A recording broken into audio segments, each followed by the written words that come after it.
Hello,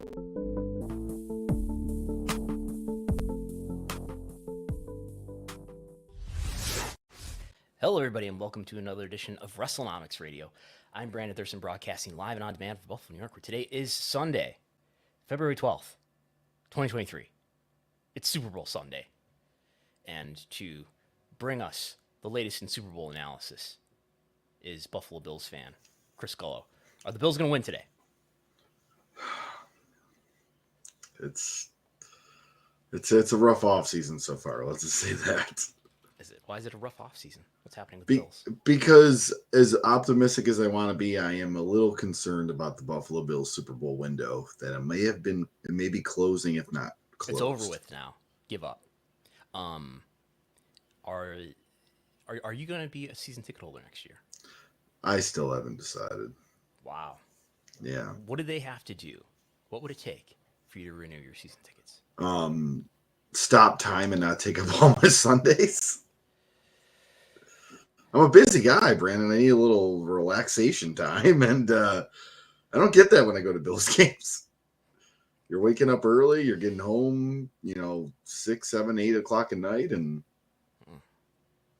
Are you doing anything interesting for the Super Bowl today? You would probably appreciate this. My wife and I are going to make a bunch of vegan Super Bowl appetizer things. It's just me and her, but we're going to do some cauliflower wings, lemon pepper and teriyaki. I'm going to make vegan onion rings and going to make a vegan spinach artichoke dip. And I made beet chips last night to dip into the. These are all vegan. Spinach. Yeah, vegan, healthy, non-processed. So you think you're better than other people? Is that it? I do not. I'm just saying what I'm doing for the Super Bowl and how I live my life. Okay. Well, once Chris Gullo gets off of his high horse here, we will talk about wrestling. But first, the Super Bowl is this afternoon, this evening, Eastern time. Is it even? No, it's all anyway. So the Super Bowl history of last 10 years of Super Bowl ratings are here in a chart on the screen now for people watching in video.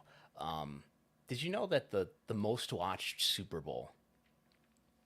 This is ambiguous. We could argue about what that most watched means. But the most watched Super Bowl, I didn't break this down to the nearest 100,000, but it's roughly tied when you add in the traditional linear English language broadcast viewership plus a controversial emerging issue in Nielsen measurement, the out of home viewing that's been baked in later years, not baked in at all in, I think, 2017 and prior. There was no out of home for this measurement. Anyway, and then there's Spanish language viewership, and then there's just streaming viewership. All this in the U.S., right? Anyway, there's a virtual tie when you add all those numbers up between the 2020 Super Bowl and the 2018 Super Bowl. Roughly 118 million viewers, if I've done my math right. Data courtesy of sportsmediawatch.com. So the rating has been much higher. The rating being a percentage of the people who could have watched, right? I think the peak for the rating was in the 80s. I think one of the Bengals and 49ers Super Bowls back in the 80s. But as far as the number of viewers, because the number of people in the United States has increased since the 80s, the most watched, and this is probably the most watched telecast of all time, right? Because I don't think anything has come close to the Super Bowl. 2018 and 2020. So, Michael Mulvihill, according to Sports Business Journal, has predicted that this is going to be the most watched Super Bowl ever this afternoon, this evening, whatever you want to call it. Between the Chiefs, not the Bills, the Chiefs, and the Eagles. So, is that true? Is it going to be, when you add they're going to add the streaming up to it. You can watch this on the Fox Sports app for free. You don't have to have a cable login, I don't think, at all. Because I watched some of the World Series that way too. Is this gonna break 118 million up to 120 million maybe? I mean, I think it can be. You've got two very popular teams, some big headliner names. I mean, Pat Mahomes. Jalen Hurts is becoming a superstar, and the Kelsey brothers facing each other. There's storylines, Brandon. Mm-hmm. Are the Kelsey brothers going to be? Is one on offense, one on defense? Yes. So they could actually tackle. They could actually make physical contact with each other. Yeah, I believe so. I'm like 90% sure Jason Kelsey plays on defense. And the other one's a tight end. Right? Yes. Yeah. So anyway, If you want to participate with a question or comment, you can do the super chat if you're watching live on YouTube. Big news in the world of Wrestlenomics, originally reported by Andrew Zarian. We missed this. This was tweeted by Andrew Zarian way back on January 30th, almost 2 weeks ago, where Andrew Zarian said that he had spoken to a source close to the Peacock data. I love when people are close to data. And he says this year's Royal Rumble had 2 million viewers domestically. 2 million viewers. Whew, got to take a deep breath and think about what the word viewers means. But we'll get into all of that. As we remember, WWE put out a press release and apparently this infographic talking about what a success Royal Rumble was in terms of engagement, ticket sales, merchandise sales, all that stuff. Now, Peacock, we should keep in mind, this is the number of subscribers Peacock has. Peacock in Q4, Comcast reported that they had 20 million subscribers to Peacock at the end of Q4. That's double. That's more than double the 9 million that they had in the Q4 of 2021. So keep in mind, we're going to talk about the difference in year-over-year Rumble, let's call it engagement, which is 52%. So the number of unique accounts is what this 2 million number is. Who are watching on, now this is just US, that's where Peacock is available. 2 million unique accounts. So that's up 52% from the prior year's Rumble, according to WWE's own statements that they put, I believe, in press releases, and I'm sure they mentioned it in the earnings call. This Royal Rumble was 52% more watched, they say, than last year's Royal Rumble. So everybody wants to say that you can learn all the algebra in high school you want and you'll never put it to use. Well, they're wrong, because today I used algebra, and I determined, actually a couple days ago, I determined that 1.3 million would be the number for the Royal Rumble in 2022. I should have said it the open to. So I've confirmed that this 2 million number is accurate. So I can confirm Andrew Zarian's report there. And just doing the math, we can figure out that 1.3 would be the number for the prior year's Rumble in 2022. So this is not the same as traditional TV viewership that we talk about. Raw did X number of viewers, SmackDown did X number of viewers. We'll get into how they're different in a moment. And to put this in some additional perspective, WWE reported when they were talking about Royal Rumble in 2022 last year, they said that Royal Rumble was almost 45% more watched than the Royal Rumble of 2020. They wanted to talk, for some reason, they wanted to talk about the last Rumble in front of fans, because the Rumble in 21 had no fans. That was still COVID era, I believe Thunderdome by that point. So, assuming this is apples to apples, which is a significant assumption, then that would mean that Royal Rumble in 2020 had 900,000 unique accounts watching. So, what does any of this mean? Well, let's talk about exactly what these numbers mean here. So, 2 million unique accounts watched. That is, I've been told, live plus same day. So it's not just 2 million unique accounts who watched it any time between Saturday and a week from then, or Saturday and now, but watched it live or same day. So that's good, because when we talk about TV ratings, we're always talking about live plus same day in our reporting, in Wrestlenomics reporting, and most wrestling news sites reporting. Basically, everybody's talking about live plus same day viewership. The DVR data is in the Nielsen databases. We rarely talk about that. I think Wade Keller reports that data at least sometimes, but everybody else is talking about live plus same day. So when we say SmackDown 2 Fridays ago was watched by 2.384 million viewers, we're talking about the live plus same day number of people watching SmackDown. Same for Raw, same for Dynamite, NXT, Rampage, etc. That's all live plus same day, but that's the number of people watching.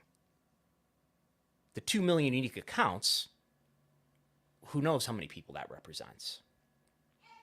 I would imagine that represents more than one person, It means basically, certainly it represents on average more than one person.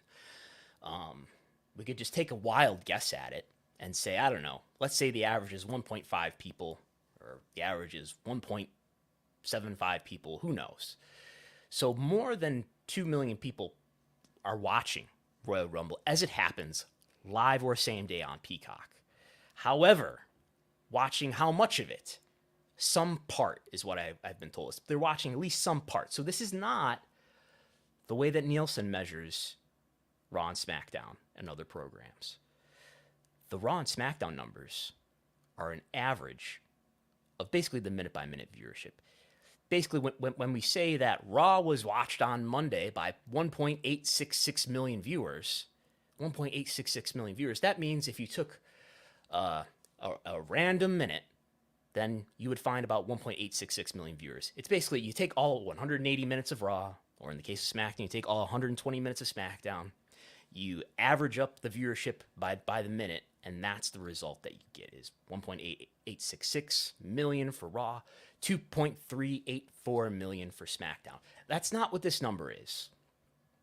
It's 2 million unique accounts who watched at least some part of the Royal Rumble, live or same day. How many people actually watched it? If we could, get a which we don't have here, we're not going to be able to figure it out with any kind of certainty what the number of people were watching Royal Rumble live plus same day. I'd imagine it's close to 2 million, though, because we have two factors which are offsetting here, which is there's more than one person on average watching per account, and so that should make this number more than 2 million. But what's going to make the number less is that this is not a minute-by-minute average. This is who knows how much they had to watch. A few seconds, maybe? I don't know. I don't know what the requirement is. And we should mention, too, these are two different authors, if you will, of this data. The TV viewership data that we talk about all the time is Nielsen data. This number from Peacock is measured by Peacock and maybe some vendors that they're using, but not Nielsen. Just to put anything in perspective, I did some research, and the streaming era, compared to the pay-per-view era, the most pay-per-view buys they ever had for a Royal Rumble was 2002 with 670,000. I'm glad you mentioned that. Yeah. So, I want to talk about what this number means in some context. We're going to be comparing apples to oranges here. I know you can yell at us in the comments if you want, we will hopefully present it as such, right? So if we look back at the W Network, what did the W Network peak at, Chris Gullo? What were the most subscribers the network ever had? You're muted. It was about 1.1 million. In the U.S., it got up to 1.3 million. Okay. In Q2 2018. The peak is for WrestleMania 2018, which we actually don't have in this data. We have the averages that they reported by quarter, and the high point was Q2 2018. They had 1.8 million total, including international, but they had 1.3 million in U.S. Okay. And we're going to focus on U.S. right now because the Peacock number is U.S. It doesn't include international, where people are watching still on the network directly in some regions. They're watching on Binge in Australia, and I think Sony Live in India, and all these different distributors across the country where they've licensed the W Network content.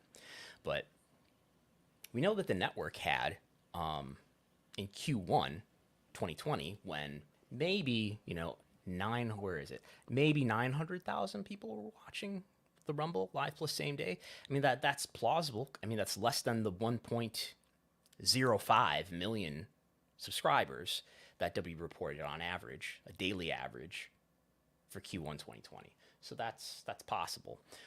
So not all subscribers are watching the Rumble live plus same day, but maybe, that's roughly 90% of them would be. I can believe that, I guess, that 90% of the people who are taking the time and the money to subscribe to the W Network are actually taking the time to watch it live plus same day, or someone that they're sharing their account with, perhaps. So that's believable, I suppose. And then if we say, well, at the peak in Q2 2018, there were in the U.S. about 1.3 million subscribers. So that's all of this is less than the distribution, the reach that they're achieving here on Peacock, with Peacocks now, as of the end of Q4, 20 million subscribers, right? Versus just over 1 million subscribers for the W Network in the direct-to-consumer days. And you compare that to the pay-per-view buys, and you said that the peak for 2002, the most buys ever, was what? 670,000. Who reported that? I mean, Where and are that you was. getting this data from?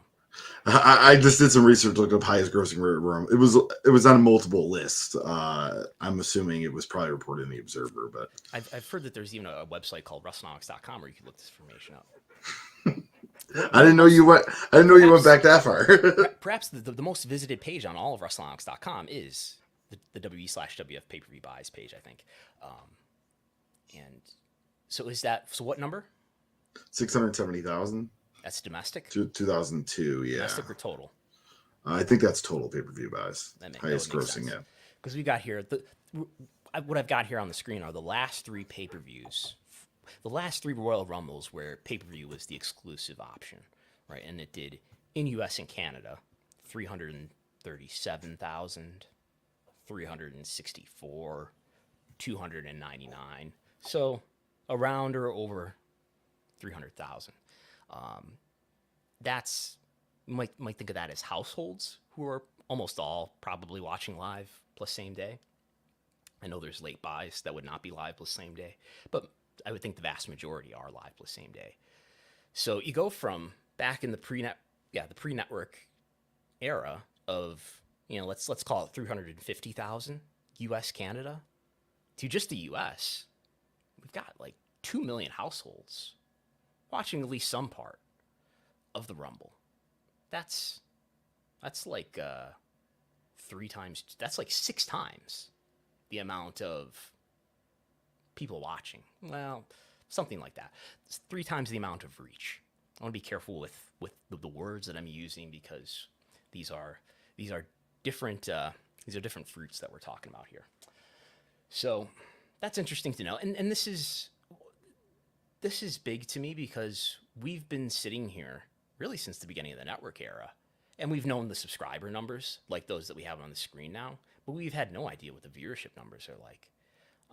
We've heard things like NXT is the most watched weekly show on the W Network, and WWE has for a couple of years now been giving these percentage deltas, which of course are up because the subscribers for Peacock have continued to grow. But we've never known how many people are actually watching, and how does that compare to things like how many people were watching on pay-per-view and how many people are watching the weekly TV show. And this is our first glimpse into that, despite the fact that we are talking about different ways of measuring. This is not viewership, again, this is not viewership in the way that the Raw and Smackdown viewership that we talk about is viewership. These are the number of unique accounts watching at least some part of the program. So, yeah, and we've gotten a little bit of data from Peacock. Now, this might even be measured differently, but Peacock has reported on their NBC Sports PR Twitter account. They have been tweeting out occasional numbers for how Premier League is doing, including Peacock viewership. And they've been reporting, they've got these 2023 numbers out here for two Premier League games so far this year that have done 1.9 million and 1.5 million viewers. And that's across linear and digital. So it's not just Peacock. So that's interesting to know. As we get into this more fragmented media consumption ecosystem where people are consuming the same media on multiple different platforms, whether that's traditional TV, whether that's subscription streaming, and so forth. So I think that's the gist of it. We don't know. We can't determine from these numbers like what WrestleMania did last year. I can't determine any, though we do have percentage deltas on all of these pay-per-views. These are percentage deltas, percentage differences comparing the given pay-per-view of the given name versus the pay-per-view of the prior year of the same name. So we have WrestleMania is X% higher in this year versus last year. WrestleMania, and we have Money in the Bank is X percent more watched than Money in the Bank last year, and so on. So I can't extrapolate beyond Royal Rumble. I have one more question before we move on. Yep. So if it's doing 2 million viewers, that means a PLE is doing about 10% of the total, like It's doing 2 million two, unique accounts. 2 million. Yeah. I don't mean to be pedantic for the sake of it, but just so people don't get confused here. This is 2 million unique accounts, which is maybe 2 million viewers, maybe somewhere around there. But you'd say roughly around like 10% of total Peacock subscribers. That's a good point. Yeah, and I wonder, and it's going to be a few years before we even talk about it, but when the streaming rights negotiations come up, like for the library and all that, Right. it makes it more enticing if it's doing that much of a chunk. Yeah, I know the Super Bowl aired on Peacock last year, right? Because we were just talking about that off air. NBC did air the Super Bowl last year. I would think the percent. I don't know. I guess I don't know. But then again, no, I might be wrong with that. I was gonna say the Super Bowl might be there might be a higher percentage of accounts that are watching the Super Bowl versus the Royal Rumble, but the Super Bowl is on free over the air TV, and the Royal Rumble is the Peacock is the only place in the United States to watch the Royal Rumble. So yeah, I don't know. It's whatever. I mean, it'll probably be a part of an argument to say, hey, we're providing great value for you here. Pay us for that great value, you know? Or if we have to go somewhere else, say, look, we provide a great value to Peacock, and we could provide great value to you. But yeah, that I hadn't thought of that. It's 10%, roughly 10%. Who knows what the number of Peacock subscribers was on January? What day was the Royal Rumble? Whatever, the 28th, 29th, Yeah. whatever it was. But probably about 20 million. Not much more than 20 million. Probably not much less. So yeah, that's 10% of all Peacock subscribers were watching, of all accounts were watching the Royal Rumble, and you have to be a paid account to watch the Royal Rumble. With that being said, let's ask a super chat here. MJ says, "Did Peacock overpay for WWE based on these KPIs?" How much is NBC Universal paying WWE for Peacock? Do you remember, Chris Gall? Is it 205? 200. 200. Okay. 205 is Smackdown on Fox. Okay. $205 million per year average annual value over 5 years. $1 billion deal. I don't know. It's what is the answer to this question? Like what number should you want based on $200 million a year? First of all, I would want to know, to answer this question, I would want all the data, please. I would like to know more than just what 2 Royal Rumbles did for Peacock. But it's all these streaming businesses, which MJ from MJ is becoming increasingly skeptical towards, are an investment, and you might say a gamble. There are risks to see if this is going to pay off someday, and it's a defense against the decline of pay TV and cable, which Comcast is deeply invested in. That's why they acquired NBC Universal, and to see is this going to pay off someday in terms of helping Comcast get more profitability than they would otherwise. I don't know. Did they overpay for this? I mean, there's certainly in this time frame, they're not making back $200 million a year on WWE content. I can't.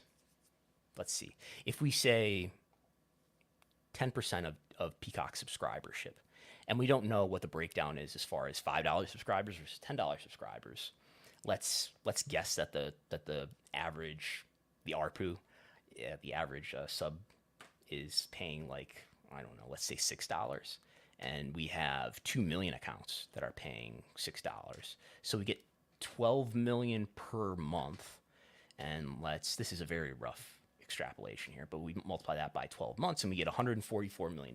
That's almost, I mean, we're not including whatever ad revenue they're making by presumably sharing it with WWE for the ads that are airing either during pay-per-views like this one or during the library content with the dynamic inserts. So maybe they're making it back. I mean, I don't know how you would calculate that. I'd have to give it a lot more thought, because obviously there's a ton of other content that you have to you can't give W sole credit for 100% of the sub value here, right? That doesn't make a lot of sense. So, I don't know. But anyway, moving on to another subject, which is, speaking of viewership, Smackdown on Fox. So we had a question from Delmar, one of our subscribers, who's always asking us demo questions. But he did ask a very good question on the Patreon, and I told him I would deal with it on Sunday.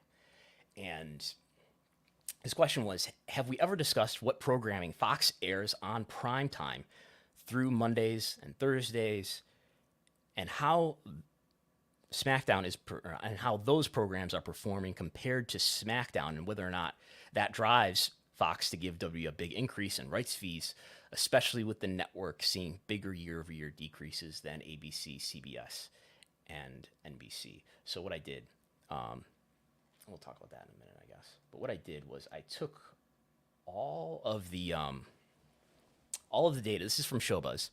I took all of the broadcast primetime data from. I didn't do CW here. CW got snubbed. Their viewership is much, much lower. But I did ABC, CBS, Fox, NBC, and I took all of the trailing 365 days. So this is from February 9th of last year to February 8th of this year. That's 365 days, the latest 365 days that we have. Again, this data from Showbuzz via Nielsen. And what we found was I broke this down by Monday, Tuesday, Wednesday, Thursday, Friday. I didn't deal with Saturday and Sunday. Fortunately, Delmar did not ask us about Saturday and Sunday. Saturday and Sunday is messier to parse. First of all, I'm using OCRs, that OCR reads that can get a little messy. And besides that, on Sunday, we have tons of NFL viewership that messes this up, and morning broadcasts and things like that. So weekday primetime is much more easy to look at, and that's what we're looking at here. I think that's pertinent to the question, right? Because we're not talking about weekend programming here. We're talking about weekday primetime programming like Smackdown, and how does it compare to other shows that Fox airs in primetime? How does that compare to other shows that these other major broadcast networks air in primetime? And the answer is Fox on Friday does really well with Smackdown compared to other networks and compared to what Fox does on other nights of the week. So if we look at the demo, which is where these broadcast networks get the majority of their revenue from, I believe, because they're not charging carriage fees to the same degree that cable networks are, because they're available over the air. The cable bundle is not the exclusive place to get access to broadcast, so they're not charging as much for subscriber fees or carriage fees or affiliate fees, whatever you want to call it. So they're relying more on ad revenue, meaning it's more relevant to look at the demos here. P18 to 49, and we'll look at the younger half. P18 to 34, the young adults. And there's one night of the week that Fox wins, on average. What night is that, Chris Cullo? As he unmutes himself. And yeah, that would be Fridays. Friday. They don't win it in total viewership. Oh, no. No. I excluded the 3 weeks where SmackDown is preempted, and in its place is much more highly viewed World Series and Pac-12 football games. So there's like 3 weeks that I had to exclude here. So we're only looking at SmackDown numbers here for the Friday Fox selves here. And, you know, they do about 2.2 million viewers on average, which is lower than what Fox does on Wednesday, lower than what Fox does on Monday. It's lower than what any of the other broadcasts, what the other three big broadcast networks do on Friday. But in the demo that matters, in 18 to 34 and 18 to 49, Fox on Friday does a 0.53, which is better than any other night of the week on average. Now, there might be programs that are more highly rated on average than SmackDown, but they're not running 52 weeks a year. Therefore, Monday, Tuesday, Wednesday, Thursday are less highly viewed in the demo than Friday is, where SmackDown is delivering 50 weeks out of the year or 49 weeks out of the year. And if you look at SmackDown against the other networks, as we kind of know, if you've been studying the ratings, you know that SmackDown is often number one overall. It's beating Shark Tank on ABC on Friday. It's beating CBS, which is airing. I don't know what they're airing. It's beating You know what they're airing is Blue Bloods. Blue Bloods is on CBS at 10. That doesn't go against SmackDown though. But anyway, and they're beating. I think 2020 is airing on NBC. So younger viewership. Fox is winning on Friday in both 18 to 49, and it's a similar story in 18 to 34. What does this mean? Yes, what were you gonna say? I just have to ask about ABC on Monday nights. Is that like the simulcast of Monday Night Football or something? Like, what am I missing there with that? Like, that's a huge rating. Yeah, I should have the Google that, and we'll see who can. I'll Yeah. pull up in the spreadsheet. I'm sure it's some like reality show or something like that. So if I get in here and we open this up, we have some NBA games that are pulling that average way up. Some NBA finals, some Monday Night Football simulcasts, Stanley Cup. Yeah, it's being pulled up a lot by Monday Night Football, by the NBA finals. Some Winter Olympics are in here. Does that make sense? That must be wrong. I must be mixing in some NBC misreads, but I think that's only in a few cases there. But anyway, it's sports that's pulling that way up, I think.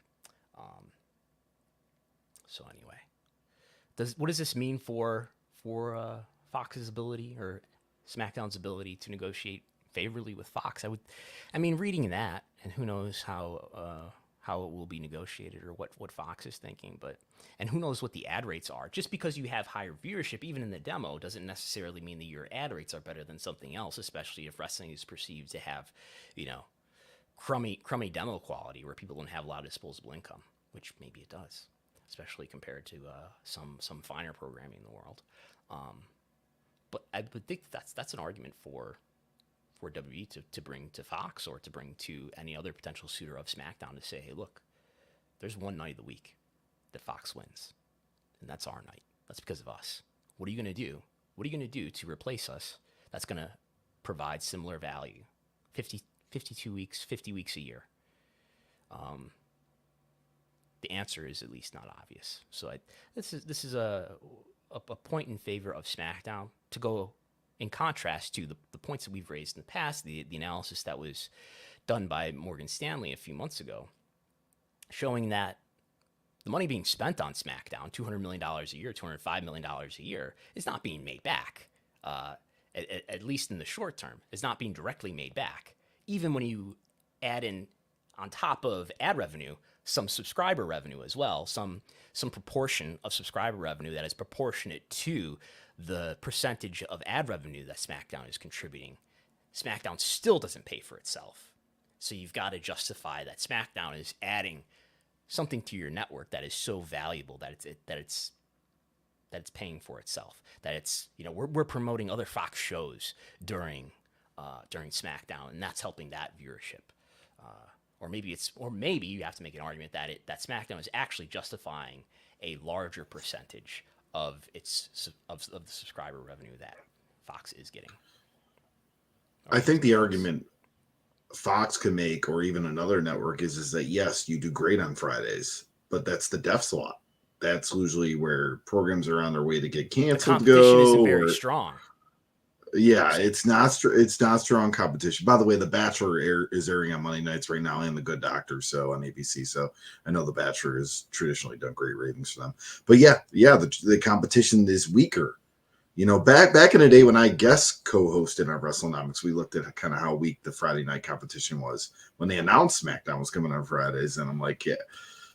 So Friday traditionally isn't a good night in TV. You're winning Friday, no big deal. You still suck, WWE. You're only beating a bunch of chumps. You're beating Mark Cuban in the Shark Tank. Who cares, right?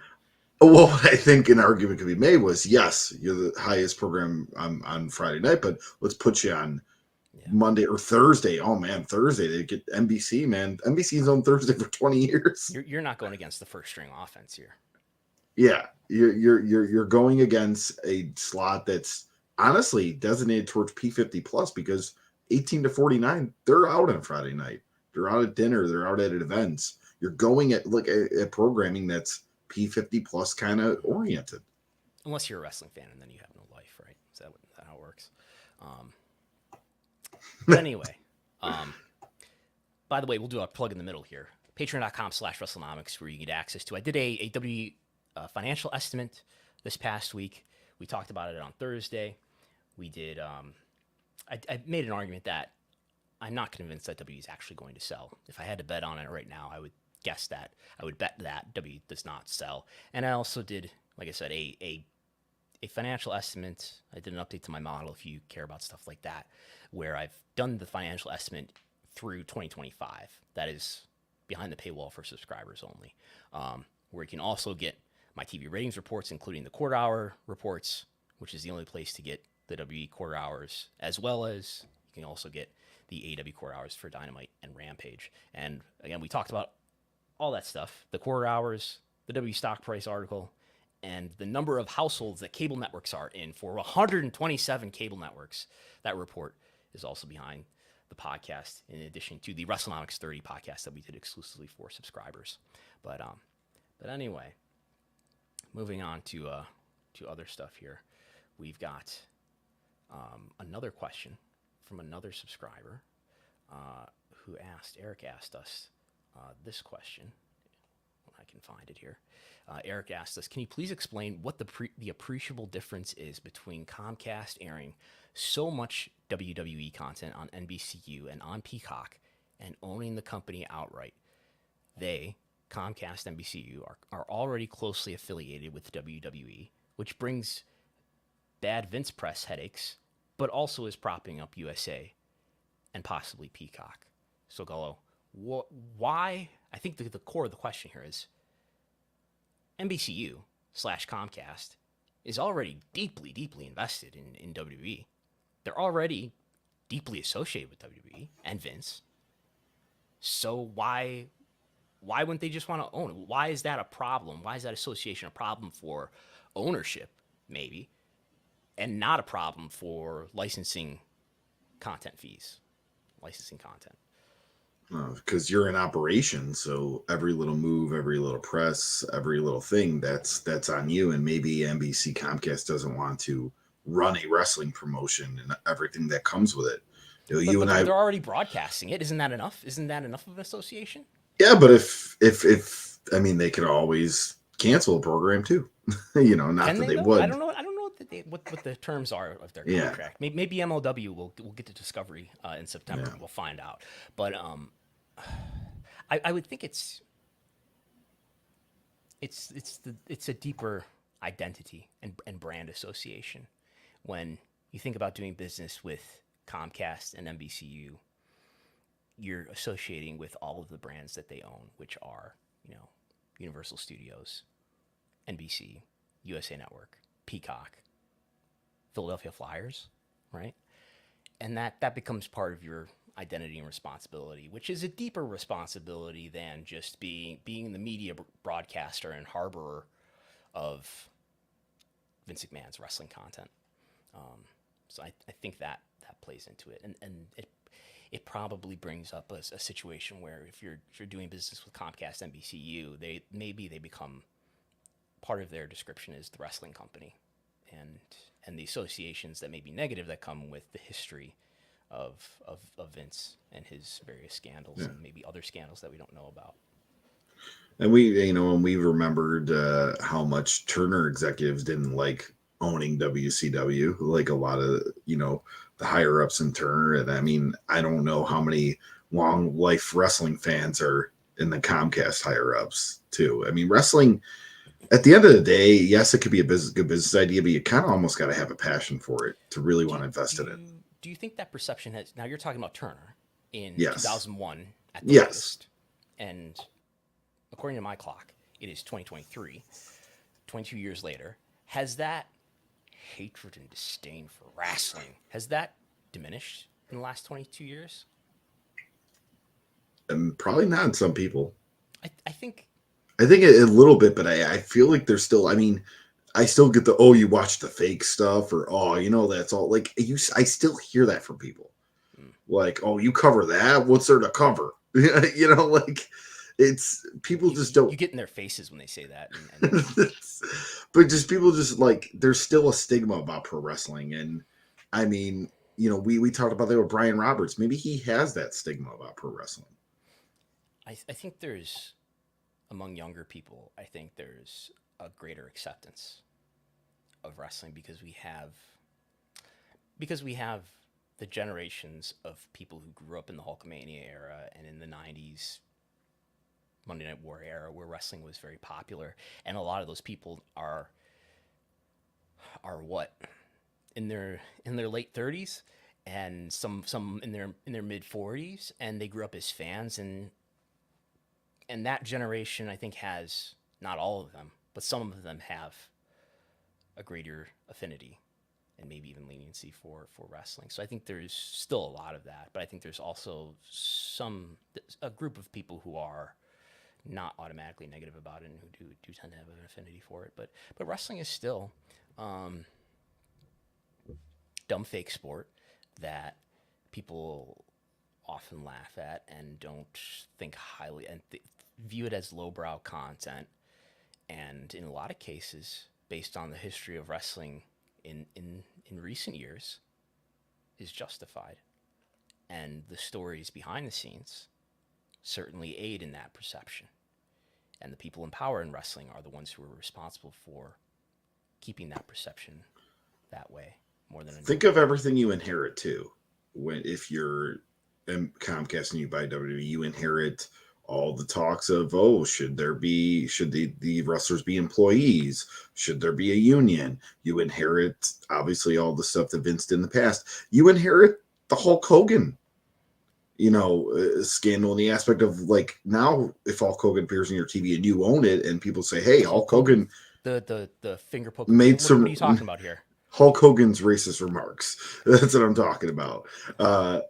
Like, you inherit all that and now you own that. Do they want to deal with that? Yeah.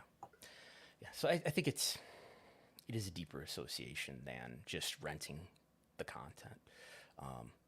Although the W logo does fit very well between Comcast and NBC Universal if they did want to update the headquarters there in Philadelphia.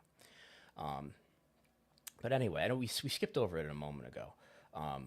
If we go back to a few slides back, the Smackdown rating for this past Friday, 2 nights ago from when we're recording right now, looks like it did about 2.5 million viewers based on the Fast affiliate, which is pretty high for Smackdown. It would be almost as high as the 2 weeks ago really high rating, which was the night before the Rumble, which I was surprised it was as high as it was, which was almost as high as that John Cena December 30th episode, where, John Cena, we've been told, is the only person who can draw. Correct me if I'm wrong, but John Cena was not on Friday night's SmackDown, was not on SmackDown the week before that, where SmackDown has continued to do pretty strong ratings here. Now, is the show really great? If we look at cage match event ratings for some impression of the reception of this show among some smart fans, the nerd fans who supposedly go on cagematch.net and rate these shows, SmackDown is not being highly rated right now by those fans, at least. It may be slightly different from what we have on the screen. I pulled this last night, so if it's changed since last night, this is not as up to date, but it's probably almost exactly what it is, if not exactly. And SmackDown is averaging right now through 2 episodes a 5.9, which would be its lowest since Triple H took over creative. Raw is holding up at about a 7. What are you doing? Are you bouncing? What are you grooving to some music here? What's happening here?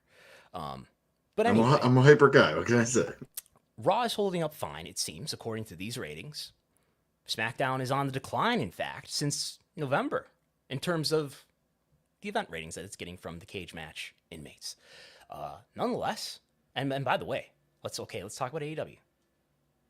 AEW is having having a 9.1 average right now. Now, that's only through, how many Wednesdays have there been in February? There have been 2 Wednesdays, the 1st and the 8th.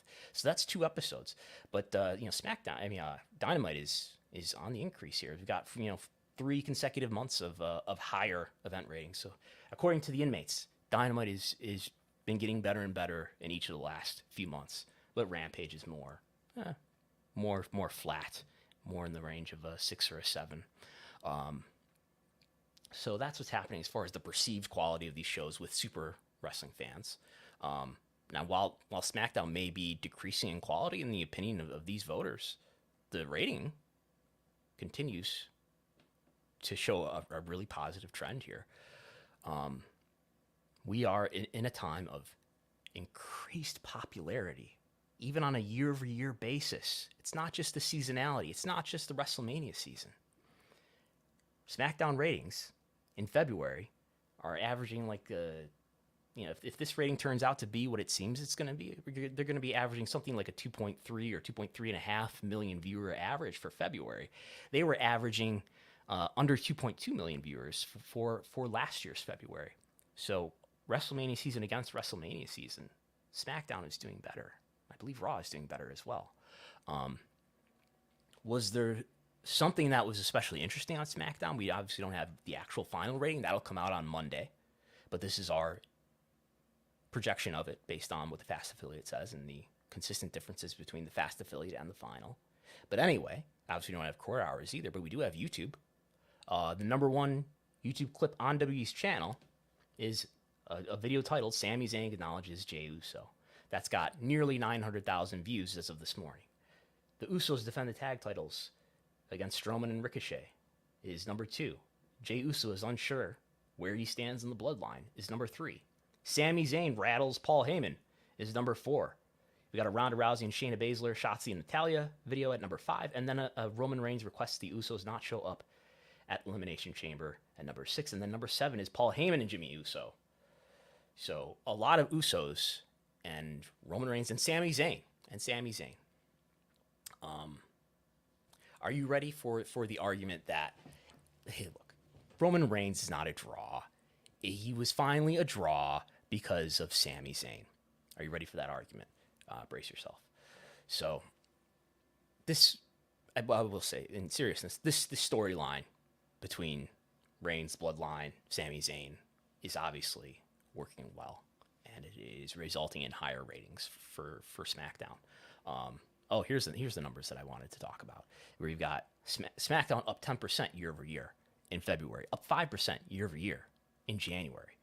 And it really, for SmackDown especially, if we go back to September, since September, year over year differences have been positive against the declining linear bundle, against the decline in the fall and the death of pay TV. Nobody's watching linear TV. Nobody's watching broadcast. Nonetheless, SmackDown has been up 1, 2, 3, 4, 5, and is currently on its 6th month of increases year over year. That means it's not a WrestleMania season thing. This is that month versus the month of the year prior. Raw has been more flat. It's flat throughout the fall in Monday Night Football, going against last year's Monday Night Football, right? Down in December, but up, and I think that would include the best of episode for this Delta that's down 8%. But in January and February, again against last year's Rumble, month and February month, up 8% and up 14%. Got some more favorable comparisons in the demo, and we do have a -1 here in January for the demo for SmackDown. But these are some positive stories, I would say, for the rating for WWE. So anyway, what else? Did you know there's a lot of wrestling shows on TV these days? Crisco, did you know that? We have another one now. There's another wrestling show on television as of this past Tuesday. I hearken back to the days of 2018, where I really shouldn't even have this NXT logo on here, where the programs that were on linear TV in 2018, the beginning of 2018, I don't think even MLW was on beIN Sport at that time. At the beginning of 2018, there was only Raw on Monday, there was SmackDown on Tuesday, and on Thursday there was Impact on, I think, Pop TV at the time, and I think was it on at 8 originally, New Japan on Access, and NXT was not on traditional TV, it was on the network. Thank God it was only 1 hour long. And that's all the TV. It's all the wrestling TV there was. And it might even been Pursuit at that time, actually, now I think about it. I think you're right. or was 2019? I don't know. We would have to look. Anyway, now, in every block, except for one, in every primetime hour, Monday through Friday, there is some sort of wrestling television show, either on cable or broadcast. All 3 hours are blocked by Raw on Monday. 2 hours are blocked by NXT on Tuesday. Now the 10 o'clock hour is blocked by MLW Underground on Reels, assuming that's a long-term deal. On Wednesday, Dynamite is in 8 and 9. I didn't count Power Slap. I didn't count Dana. I didn't count it. The media's against you. On Thursday, Impact, 2 hours. The third hour, New Japan on Access. And then Friday, of course, we have 2 hours of SmackDown and 1 hour of Rampage at 10. So there is 1 hour of refuge if you're a wrestling fan when you can watch Power Slap if you want to. And there is no pro wrestling on television. What does any of this mean? Does this matter? You don't have to watch all of it, obviously, just because you're a wrestling fan. You are forced to watch all this stuff. But what it means, if anything, is there's people yelling right now. I could have included you. What about, surprise you forgot? What about AEW Dark, which is on YouTube? What about AEW Dark Elevation? What about AEW Midnight? What about AEW Dark Chocolate? What about NWA Power? What about WWE has 2 more shows that aren't on traditional TV, but WWE has Main Event, NXT Level Up, which are on Peacock, I think, and then don't forget WoW. WoW is the third. What is it? It would probably be the 5th most watched wrestling show in all of traditional TV. That's in syndication on usually Saturdays in most markets. So there's more than that. This is a very saturated market. And by the way, on Sunday, starting next Sunday, the entire Sunday primetime block is going to be covered by A&E WWE programming. Biography is going to have 8 and 9, and then they're going to go through a rotation of different programs, including Rivals and Most Wanted Treasures and the new Steve Austin show at 10. So Saturday will be the only free night. And that, of course, will be covered by, we're going to have Elimination Chamber on Saturday on Peacock. Sometimes there'll be AEW pay-per-views on that night and so forth. So in almost every night of the week in primetime, you can find some first-run wrestling content. It's a highly saturated market, much more than it was in 2018. There's no shortage of wrestling content if you want to find it on traditional TV, let alone if you have an internet connection. So it's now a great time to get into the wrestling business and try to build a media brand that makes a big deal from TV rights fees based on the success that WWE has had recently with its own media value. So now would be a great time, right?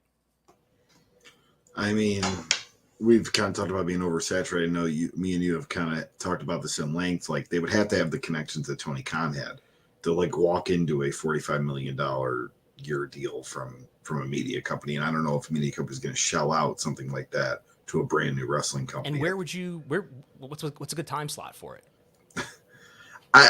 I mean, to be honest, it would probably be Thursday competing with Impact. Yeah. That's the weakest competition, yeah. Yeah, just to be honest, I mean, Saturday night just seems like it would not do well, but it's free. What about Saturday night, 6:05? Yeah, 6 to 8 o'clock. You're not really competing that much with AEW and WWE pay-per-views. And remember, Tony Khan wants to run a PLEs. Ring of Honor show. Obviously, it's only going to be on Honor Club after that whole ordeal, but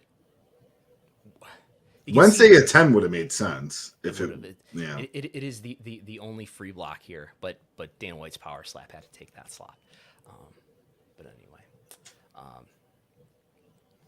so moving on to other things here, we have the average age. Who would you, if you haven't looked at the slides already, go among?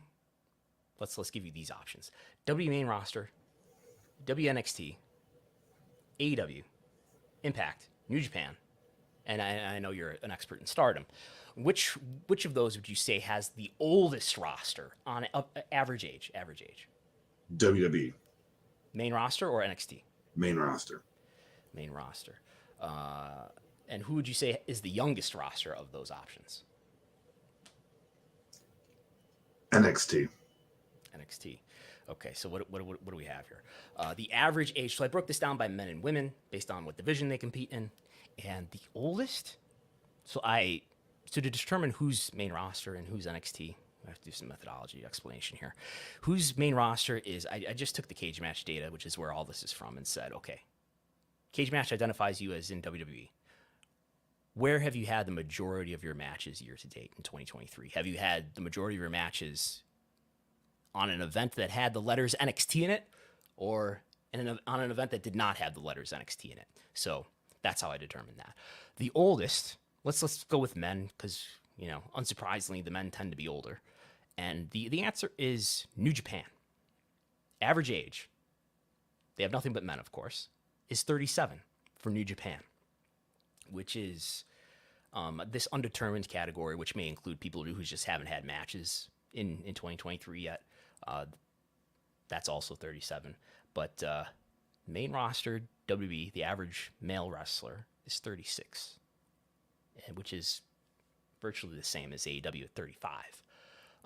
The youngest is Stardom, which has all women, but it's younger than anybody else's roster of women. 25, which is younger than WWE main roster's 34, which is younger than NXT's 26, which is younger than AEW's 31, which is younger than Impact's 32. AEW has more men has more men assigned to it in Cage Match's database. I assume that these are pretty accurate. I assume that when people are announced as being, in AEW, and this probably includes anybody who's, wrestling with AEW through Ring of Honor or however that should be categorized. AEW has 87 men. 87. The main roster of WWE has 61. But when you add in NXT in this undetermined category, you do end up with well over 100 men. Yeah.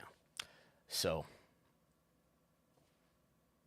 if there's anything else interesting on this slide here, just that it's relevant around the conversation of like, are there enough young wrestlers being developed either in developmental, whatever developmental means in NXT or AEW Dark or whatever? Are there enough young wrestlers? And I guess this breakdown might give us a better idea, where I broke these down into age groups. So basically in units of 5 years. So the age group of 24 and younger, 25 to 29, 30 to 34. So basically your early 20s, your late 20s, your early 30s, your late 30s, your early 40s, your late 40s, and then anybody over the age of 50. Now, WWE main roster, as of right now, has nobody over the age of 50, either men or women. AEW, though, has 6. Are you surprised by that?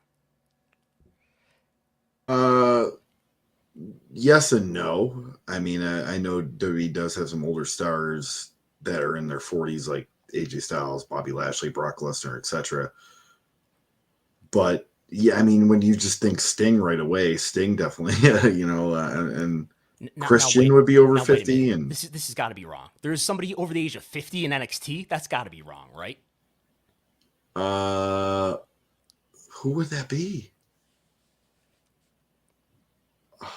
Yeah, I mean, it's not wrong. It's probably not wrong, but I can't think of who that would be. Is it correct that R-Truth has been having some matches in NXT? Maybe. I'm probably asking the wrong person. Yeah, I don't watch NXT on a regular How old is Ron Killings? Oh, I mean, R-Truth is over 50 for sure. He's 52. Yeah. So I think that's correct. But yeah, NXT is obviously heavy in people in their early 20s, which is good and right, But I was surprised that WWE main roster, and this is excluding people who haven't had any matches, right? But year to date, but they only have one male wrestler and one female wrestler in their early 20s on the main roster right now. That's a little bit alarming if you're trying to develop young talent into future stars who have value. But would you, now this is not statistical, but would you say that your prime in wrestling has changed.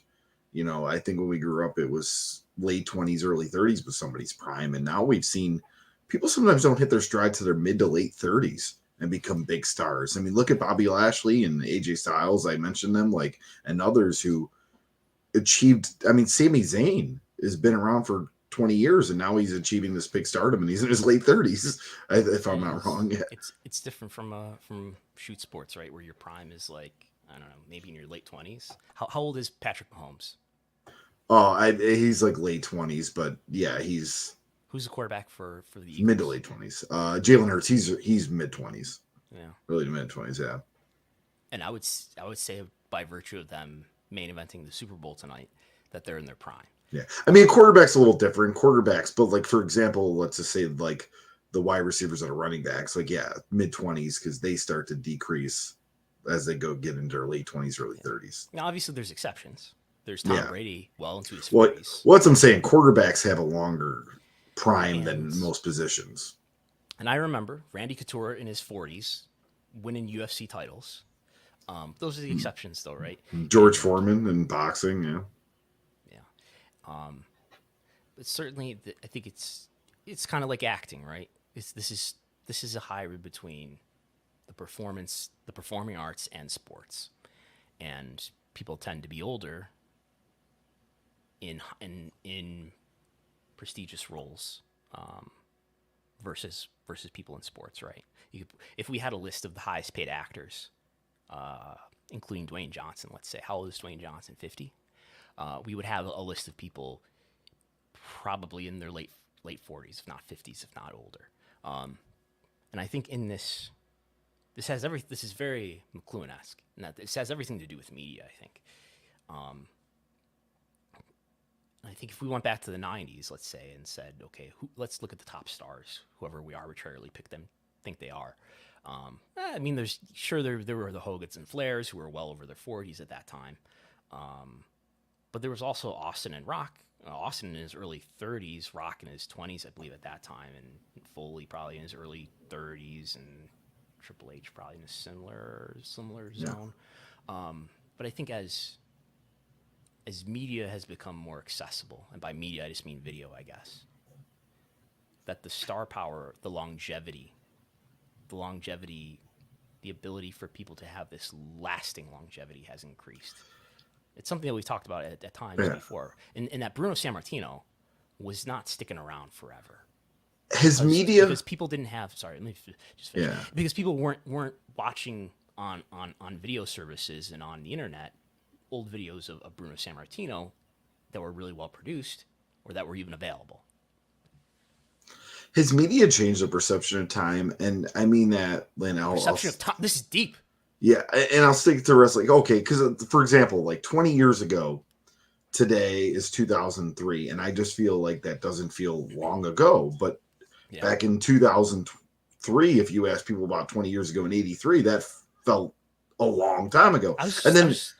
You look at a wrestling perspective, like, just look at the roster. Like, a guy like Dolph Ziggler has been on the roster like 15 plus years. That didn't happen in the 90s and the 80s in WWF. Like, guys weren't on the active roster for that long, and just part of that is that today's wrestlers are not abusing drugs as much. Let's say that at the front. But yeah, I was thinking the other day about a match I had in 2004, and then I was thinking, that's coming up on 20 years ago. In 2004, 20 years before that, was 1984? Like Ric Flair versus Dusty Rhodes at Starrcade 84? Like that seemed like a very vintage time. And 1984 seemed like a completely different era to me in 2004. To me, in 2023, and I assume in 2024, 2004 does not feel like such a decisively different era to me. And maybe that's just because I am a certain age now, and I was much younger then.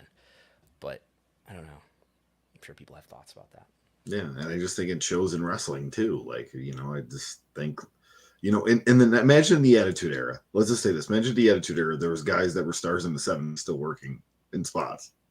Like, you just can't think of it. Right. it would, yeah. I mean, now this year is different. There's no Goldberg in WrestleMania main events or something like that. I think Lesnar's probably gonna wrestle Lashley, right? Yeah. But and he's not 50 at least. But yeah, But Edge is going to be involved. true. Unless, I mean, there's going to be some of those, late And it's 90s, not, early 2000s and like talents. we just showed, it's not even mainly at the moment a WWE thing. No, it's AEW too. Who are? Can you name the 6 wrestlers over the age at least 50 or older in AEW? No, is this these are people with matches, right? Maybe not. Because would this count like Mark Henry and the Big Show? This would count Paul White. Paul White, yes. Okay. And I would say Sting, Christian, Paul White, Chris Jericho. Yeah. Okay. You keep going. I'm gonna. So Sting, Paul White, Chris Jericho. I don't think Christian is 50. Christian's not 50 yet. Really? No. I thought he would have been at 50 by now. No Mark Henry here. Okay. So he's classified here not as a wrestler. Luther.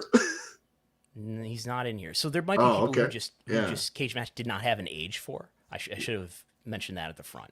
That there are some people who Cage Match just does not know their age, so they could not be counted here.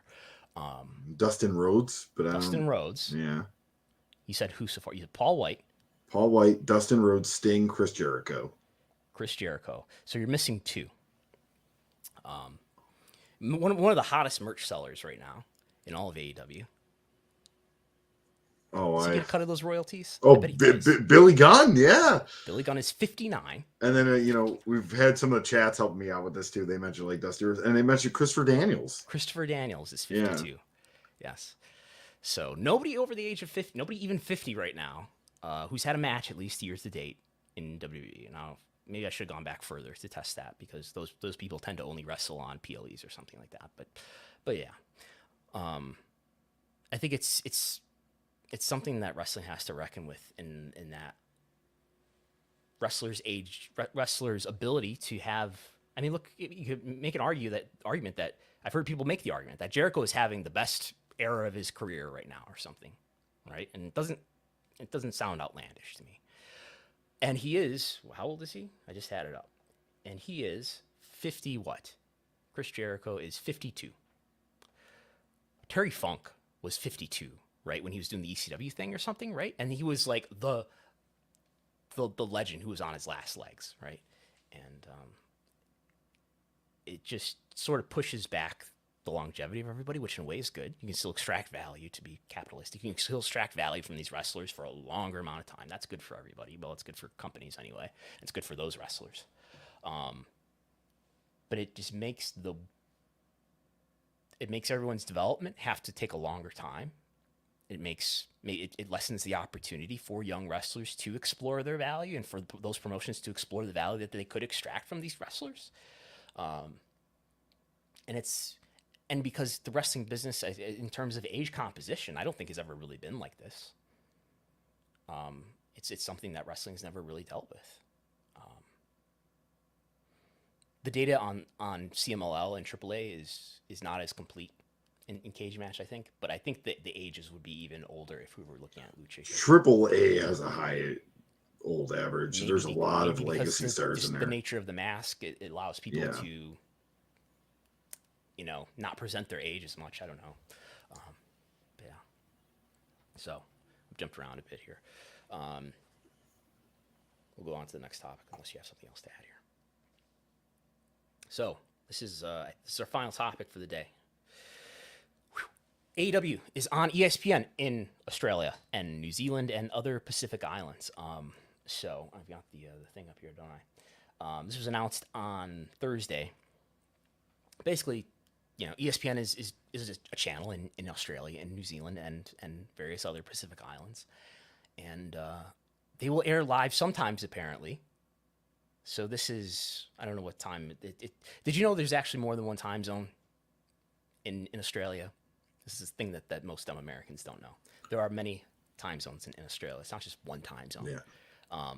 It's a large country and continent, Yes. So it will air live sometimes, it seems, but not every week. So this coming week, Dynamite will air live, The week after that, it will not air live because ESPN is airing a lot of live sports that AEW is not going to be the top priority within. So AEW will still be available on AEW Plus, on FITE, which is available throughout lots and lots of international regions. That is the way that people can watch AEW live, I believe, in the UK still, as well as a lot of other regions. I think DAZN might have the rights in some European nations. But AEW Plus is still going to be available if you want to watch AEW live every week in Australia, New Zealand, and other Pacific Island countries. FITE PR has reached out to me and to others to make sure everyone knows that you don't have to cancel your FITE subscription, your AEW Plus subscription. That is still the way to watch it reliably live every week. And they do have Dark and Dark Elevation and Battle of the Belts. I don't think Dark and Dark Elevation are going to be on ESPN. I'm not sure about Battle of the Belts. It sounds like they're going to air the pay-per-views on ESPN as well. So there's that.